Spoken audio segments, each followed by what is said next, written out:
Rome 2 is going to be an absolutely massive game. It is by far the biggest and best Total War game ever. And that's bigger in terms of the scale of the maps, the scale of the armies, the scale of the cities you'll be fighting over. You can go from the sea to the land and have massive combined battles. Carthage is on the North African coast. It's quite a long way from Rome, but at the time it was a major trading sea power and a really big rival to Rome. Carthage was a huge problem for Rome because it had an empire which dominated not only North Africa but also Spain. At one point the Carthaginian armies got very close to dealing a lot of damage to Rome, and they thought it was about time that this should all come to an end. Because Rome was really on the cusp of losing the war to Carthage, so they had to come up with a masterstroke. The siege of Carthage had been going on for several years, so Scipio was sent to break it. Scipio was a renowned Roman general in charge of this attack, the final assault on Carthage, and his orders were to annihilate the city. We had to build a massive city, much bigger than anything we've built before. Now, one of the problems we have depicting huge cities like Carthage in a game is on the one hand, you've got to be faithful to what the place was actually like, but on the other hand, it has to fit into the context of the game. We had to come up with a convincing way of having the ships landing on the shore and make it look really cool. There are trade-offs. There are trade-offs between depicting it at exactly the correct scale and making a game that's actually playable. Shields on me! The total number of units you can control in a battle will be 40, and this includes combined land and naval forces for the first time. So there's a lot more going on. There's more to see. There's more terrain to cover. There's more places to hide stuff. It can be enormously difficult to keep track of 40 units at the same time. So what we've done is created a tactical map. It's been something we've wanted to put in the game for quite a few titles now, but it's never quite been right. So some people might think that putting a tactical map into the game may make it too easy. You can't actually control units from that level. It's very much a tactical overview. It's really a great orientation tool, and it's something that the players have been crying out for years, and we're finally delivering it. The tactical map really helps you keep track of where things are, where you are, where the enemy is. So for the next Dev Diary, we're leaving the shores of the Mediterranean behind. We're going to go into the forests of Germania and Gaul, and we're going to be looking at barbarians. Barbarians. Barbarians. Rawr! No, just kidding, don't do that. Cut that. Hello, my name is Jack Lusted and I'm the lead unit designer on Total War Rome 2. And today I'm going to give you more insight into the game and some of the hot topics from the forums. With siege battles in Rome 2, we've really wanted to change how the game plays in these battles. In previous Total War games, these battles have often ended up being a bit of a meat grinder at a central capture point at the end of the battle, which hasn't been very fun. Shogun 2, we changed it up with the multiple levels of castles and many different attack routes, which made the battles more dynamic. But that was facilitated by the design of Japanese castles. With Rome 2 and the switch back to traditional big walled European cities, we had to take a different approach. And what we're doing is adding in multiple capture points within the city. In order to win a siege battle now, you have to take and hold most of these capture points, which means that as a defender, you have both the walls to defend, but you can't just sit at one capture point and try and win the battle. You have to be active in defence, trying to repel the attackers and win the battle yourself. A topic that's come up in the forums and often gets talked about is the speed of combat. We're going to be slowing down the battle slightly from Shogun 2. How much we can't say yet because it's all about the fine balancing as we go past alpha and beta. But we're also looking at how the combat plays out between different units. So there's a big change going on to the combat rules, how fast units move, the rate of casualties, and all those factors that play into it. Unit sizes in Rome 2 are going to be about the same as previous Total War games. I know there's a large amount of people in the forum who'd like to have huge units, 600 men wide, going through the settlement, but it just causes a lot of problems. Some people talk about us going more abstract. Why don't we go to a more wargamey solution of high-level chain of command? You just give vague orders to your units and they carry them out for you. It's not really what we wanted from Total Battles. Total Battles for us are, you are in control of the whole battlefield. It's not what historical generals would have done, but it makes for really great gameplay where it is your decision that meant that you made that crucial flanking move and won the battle. As our games have gotten bigger, there's been a question about, well, why hasn't the number of playable factions increased? And this is because that each game we go into more and more depth with those factions. For Rome 2, we're really emphasising this. We're putting more depth into campaign map features, more unique rosters, more text, things like that. So it's one of those questions of quality versus quantity, and we really want to go for quality. So people have raised concerns based on the unit rosters in Shogun 2 that in Rome 2 the factions will be very generic and similar. I mean, Shogun 2 was the way it was because it was all about the Japanese Civil War and the Sega Jedi. The factions were essentially the same, so there wasn't much possibility for variety. With Rome 2, we're covering a vast area with very diverse cultures and looks, and we are representing that in the game. We have the most units in any Total War game to date, and they'll also be the most visually diverse units as well. So Celtic units will look different to Germanic, will look different to Iberian, will look different to Roman. It's all an emphasis on that because that massively increases the variety of gameplay you see and makes it feel really different when you're fighting on different parts of the map. The Siege of Carthage visual was done pre-alpha, so it's a very early stage of development, and a lot's changed since then. So at that point we got unit looks in to create diversity and look good, but it wasn't with the final system. As we release more art for Rome 2, you will see this difference between what we showed in Carthage and what the units will look like in the final game. Siege battle maps are getting a big change from Shogun 2. Like Shogun 2, they were all castles, quite small, and there was a limited set of them because they all had to be handmade. With Rome 2, as you saw with the Siege of Carthage battle, the maps are much bigger, there's a lot more going in on them, and we're going to get a lot bigger diversity of settlements as well.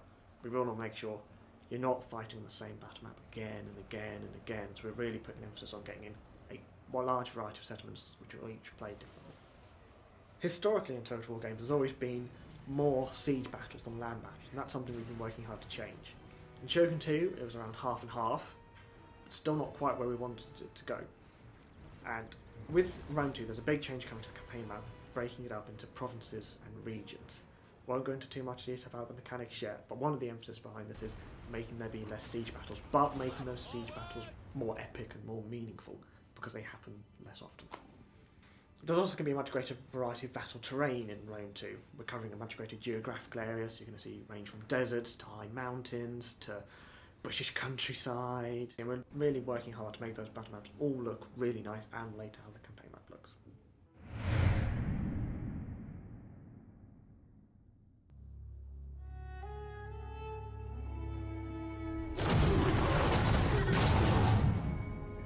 Rome 2 is epic in scale. It's a world-spanning, world-conquering game. To create that grandeur and that epic sense of scale, we need to create audio that really supports that.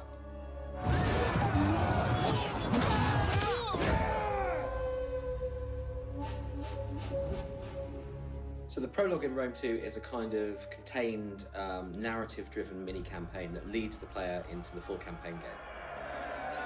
Soldiers of Rome, we have travelled far together, down a path not of our choosing.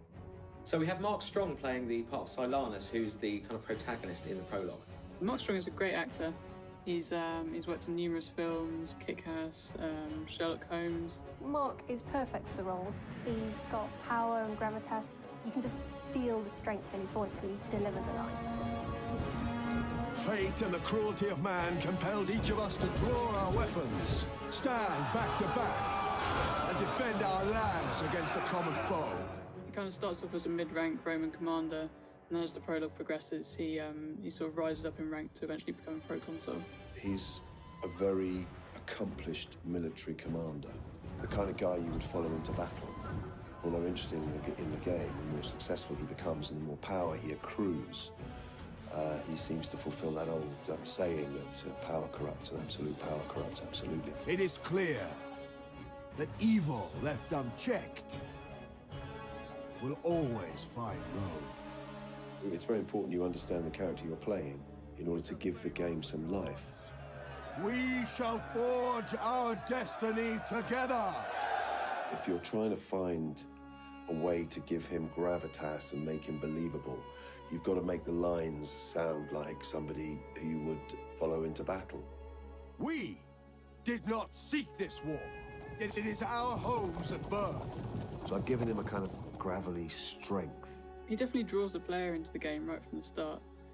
He sort of builds up his character really well, and just kind of the weight and command in his voice works really well. My work this morning, there's been a lot of rallying call to battle, so as far as I'm concerned, Romans spend most of their time fighting, it seems to me. For Rome! Music is incredibly important in Rome 2 because it sets the tone for the historical backdrop, and it really draws the player into the atmosphere of the ancient world. It helps deliver the emotion in the game.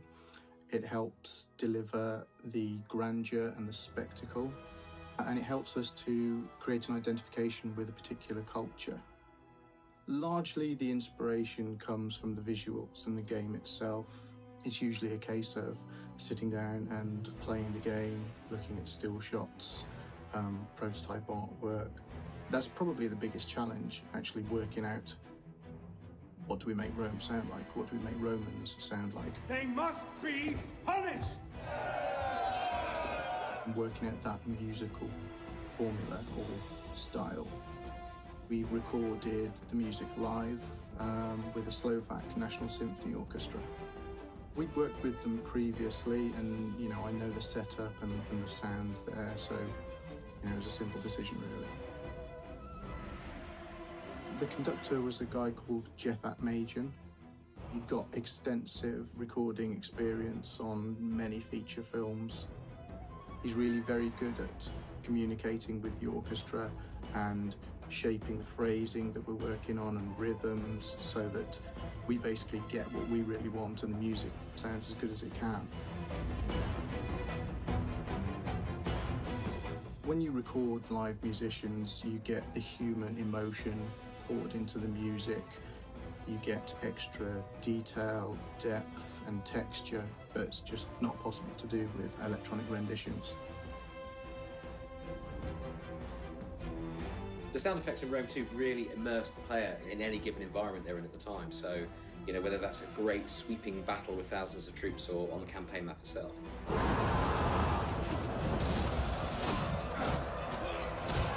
I think believability is probably the main reason that we need to have good sound effects. Because, you want people to make it feel like they're a general commanding an army as opposed to someone playing a game.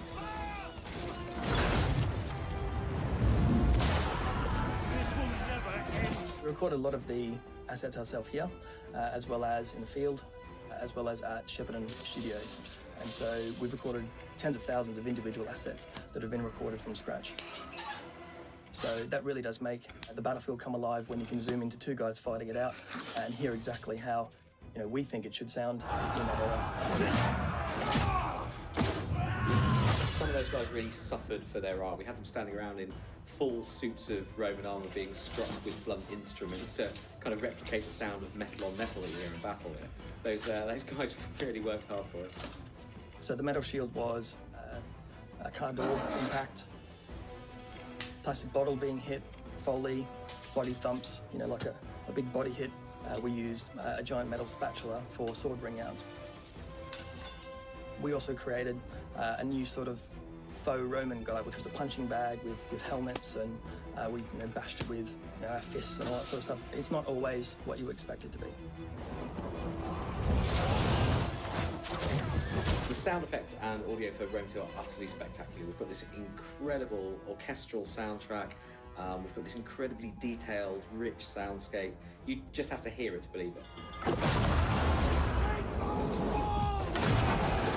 Take it from me, you're going to need some bigger speakers.